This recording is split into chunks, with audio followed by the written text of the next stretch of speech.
సినిమాకి వెళ్ళినప్పుడు షాపింగ్ మాల్స్లో కానీ మల్టీప్లెక్స్ల్లో కానీ సినిమాకి వెళ్ళిన వాళ్ళకి అక్కడ పార్కింగ్ ఫ్రీగా ఇవ్వాల్సిన బాధ్యత ఉంది. అందులో సర్వీస్ ప్రొవైడర్ వాడు, అందుకే వాడికి అంత అనుమతులు ఇస్తారు.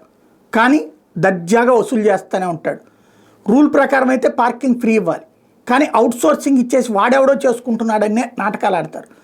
దీని మీద గతంలో కోర్టులో పిటిషన్ వేస్తే తెలంగాణలో ఇచ్చినటువంటి తీర్పు ఆధారంగా అక్కడ అప్పట్లో బీఆర్ఎస్ ప్రభుత్వం ఆ మార్పులు చేసింది. మరి ఇప్పుడు ఉందో లేదో తెలియదు, మళ్ళీ నిదానంగా అది లాగేస్తారు. ఇక్కడ వాస్తవంగా తాజాగా ఇప్పుడు ఆంధ్రప్రదేశ్ మున్సిపల్ శాఖ కీలకమైన ఆదేశాలు ఇచ్చింది. ఇది అమలు చేయాలంటే ప్రతి ఒక్క పౌరుడు నిలబడాలి, నిలదీయాలా, తప్పు చేసిన వాళ్ళని చొక్కా పట్టుకోవాలి. ఎందుకంటే పట్టణాల్లో ఉన్నటువంటి వాణిజ్య సముదాయాలు అంటే షాపింగ్ మాల్స్, అట్లాగే మల్టీప్లెక్స్లు అంటే థియేటర్లు ప్లస్ షాపింగ్ మాల్స్ కలిసి ఉంటాయి, షాపులు కలిసి ఉంటాయి కదా, వాటిట్లో పార్కింగ్ ఫీజు వసూలు చేయడాన్ని నిలిపివేస్తూ మున్సిపల్ పట్టణాభివృద్ధి శాఖ ఉత్తర్వులు జారీ చేస్తుంది. నిలిపివేయడం అనే కంటే క్రమబద్ధీకరించడం.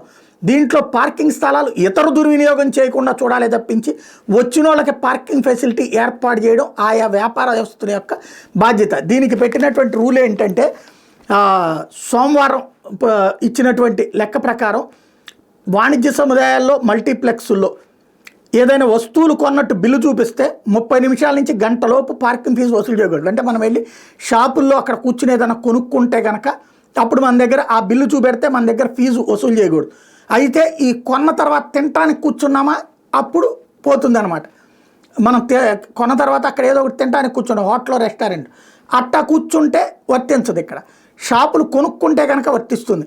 30 నిమిషాల నుంచి గంటలోపు వరకు పార్కింగ్ ఫీజు వసూలు చేయకూడదు అన్నటువంటిది ఆదేశాలు. అట్లాగే సినిమాకి వెళ్తే సినిమా టికెట్టు లేదా అక్కడ ఆ టైం అక్కడ ఉన్నటువంటి పార్కింగ్ ఫీజు కంటే ఎక్కువ విలువైన వస్తువులు అంటే పార్కింగ్ 20 రూపాయలు ఉందనుకోండి లేదా 100 రూపాయలు ఉందనుకోండి కారుకి, అంతకంటే ఎక్కువ విలువైన వస్తువు కొన్నట్టు టికెట్ కానీ అక్కడ ఒక 100 రూపాయలు 200 రూపాయలు విలువైన వస్తువు బిల్లు కానీ చూపెడితే గంట కంటే ఎక్కువ సమయం వాహనాన్ని పార్కింగ్లో ఉంచిన పార్కింగ్ ఫీజు కట్టకూడదు. ఈ ఆదేశాలు ఏప్రిల్ 1 నుంచి అమల్లోకి వస్తాయి.